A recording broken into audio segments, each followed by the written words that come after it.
തിരുവചന സന്ദേശങ്ങൾ ശ്രവിക്കുന്നതിനായി ഭാഗ്യവചനധാര ഇന്ന് തന്നെ സബ്സ്ക്രൈബ് ചെയ്യുക.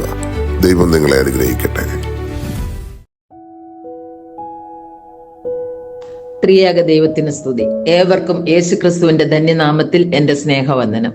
വിശുദ്ധ മത്തായി എഴുതിയ സുവിശേഷം 7-ാം അധ്യായം 1-ാം വാക്യത്തിൽ നിങ്ങൾ വിധിക്കപ്പെടാതിരിക്കേണ്ടതിന് വിധിക്കരുത് എന്ന് വായിക്കുന്നു. വിധിക്കരുത് എന്ന് പറയുമ്പോൾ അവിടെ ഒരു വർജനത്തിന്റെ സൂചനയുണ്ട്. വിശുദ്ധ നോമ്പ് വർജനങ്ങളുടെ ദിനങ്ങളാണല്ലോ. ചില വസ്തുക്കൾ ഉപേക്ഷിക്കുന്നതോടൊപ്പം അരുതാത്ത ചില സ്വഭാവങ്ങളും ഉപേക്ഷിക്കുമ്പോൾ മാത്രമേ നോമ്പ് പൂർണ്ണമാകുകയുള്ളൂ. എല്ലാവരിലും ഒരുപോലെ വ്യാപിച്ചു കിടക്കുന്ന ഒരു ദുസ്വഭാവം ഉപേക്ഷിക്കുവാനാണ് കർത്താവ് ഉപദേശിക്കുന്നത്. റോമർക്ക് എഴുതിയ ലേഖനം 2-ാം അധ്യായം 28-29 വാക്യങ്ങളിൽ പറയുന്നത്, പുറമെ യഹൂദനായവൻ യഹൂദനല്ല, പുറമെ ജഡത്തിൽ ഉള്ളത് പരിച്ഛേദനയുമല്ല, അകമേ യഹൂദവനായവൻ അത്രേ യഹൂദൻ, അക്ഷരത്തിലല്ല ആത്മാവിലുള്ള ഹൃദയ പരിച്ഛേദനയാണ് പരിച്ഛേദന. ബാഹ്യമായ കർമ്മങ്ങൾ ആന്തരികമായ മാറ്റത്തിന് വഴിതെളിക്കുന്നില്ല എങ്കിൽ അത് വ്യർത്ഥമത്രേ.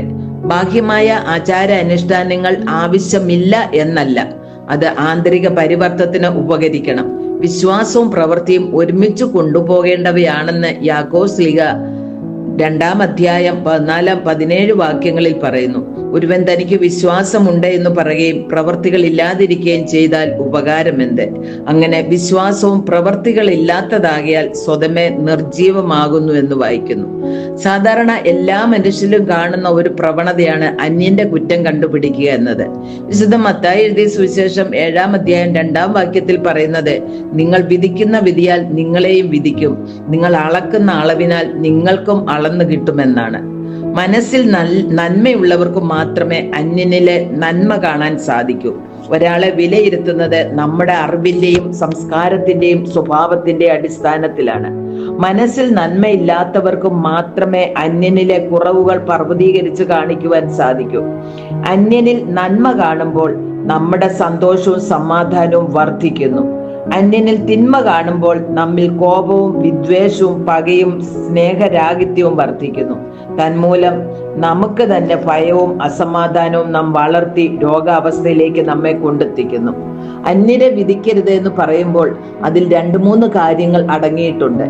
ഒന്ന്, നാം ആരെ വിധിക്കുന്നുവോ അവരെ പൂർണ്ണമായി മനസ്സിലാക്കുവാൻ നമുക്ക് കഴിയുകയില്ല, അതുകൊണ്ട് നമ്മുടെ വിധി പൂർണ്ണമാകുകയില്ല. 2, നാം ആരെ വിധിക്കുന്നുവോ ആ വ്യക്തിയുടെ ജീവിത പശ്ചാത്തലത്തിലേക്കും തെറ്റ് ചെയ്യാൻ ഇടയായ സാഹചര്യത്തിലേക്കും നമ്മെ തന്നെ പ്രതിഷ്ഠിച്ചുകൊണ്ട് വിലയിരുത്തുമ്പോൾ നമ്മുടെ നിഗമനങ്ങൾക്ക് സാരമായ മാറ്റം സംഭവിക്കും. 3, അന്യനെ വിധിക്കുവാൻ തക്കവണ്ണമുള്ള യോഗ്യത നമ്മിലുണ്ടോ എന്ന് നാം ഒന്ന് ചിന്തിച്ചു നോക്കണം. അന്യനെ വിധിക്കണമെങ്കിൽ നമ്മിൽ കുറവുകൾ ഇല്ലാതിരിക്കണമെന്ന് 14-ാം സങ്കീർത്തനം 3-ാം വാക്യം പറയുന്നു. എല്ലാവരും വഴിതെറ്റി ഒരുപോലെ കൊള്ളരുതാത്തവരായി തീരുന്നു, നന്മ ചെയ്യുന്നവൻ ആരുമില്ല, ഒരുത്തൻ പോലുമില്ല. സ്വന്തം കണ്ണിൽ കോൽ വെച്ചുകൊണ്ട് സഹോദരന്റെ കണ്ണിലെ കരട് എടുക്കാൻ പരിശ്രമിക്കുന്നവരല്ലേ നാം? സ്വന്തം കണ്ണിലെ കോൽ എടുത്തു കളയുമ്പോൾ മാത്രമേ സഹോദരന്റെ കണ്ണിലെ കരടിനെ വെടിപ്പായി കാണാൻ സാധിക്കൂ എന്ന ബോധ്യം നമുക്കുണ്ടാവണം. സ്വന്തം ഹൃദയത്തിലേക്കൊന്ന് തിരിഞ്ഞു നോക്കി നമ്മെ തന്നെ ശുദ്ധീകരിക്കുവാനാണ് നാം നോമ്പ് നോക്കേണ്ടത്. നിങ്ങളിൽ പാപമില്ലാത്തവൻ ഇവളെ ആദ്യം കല്ലെറിയട്ടെ എന്ന് കർത്തൃവചനം വിധിയുടെ മാനദണ്ഡമായി തിരിച്ചറിയുമ്പോൾ വിശുദ്ധ നോമ്പിൽ ഭക്ഷണം വെടിയുന്നതോടൊപ്പം വർജിക്കേണ്ടതിനെ വർജിക്കുവാൻ നമുക്ക് സാധിക്കണം. ന്യായവിധിയുടെ മുമ്പിൽ ഒരിക്കൽ നാമം നിൽക്കേണ്ടി വരുമെന്ന ചിന്ത എപ്പോഴും നമ്മെ ഭരിക്കണം. നമുക്ക് നീതിപൂർവമായ ഒരു ന്യായവിധി ഉണ്ടാകണമെങ്കിൽ നാമും അന്യനെ വിധിക്കാതെ നമ്മുടെ ചിന്തകളെയും ആലോചനകളെയും വിചാരങ്ങളെയും ബന്ധങ്ങളെയും വിശുദ്ധമായി കാത്തു സൂക്ഷിപ്പാൻ ഈ വിശുദ്ധ നോമ്പ് നമുക്ക് സംഗതിയാക്കട്ടെ എന്ന് പ്രാർത്ഥിക്കുന്നു.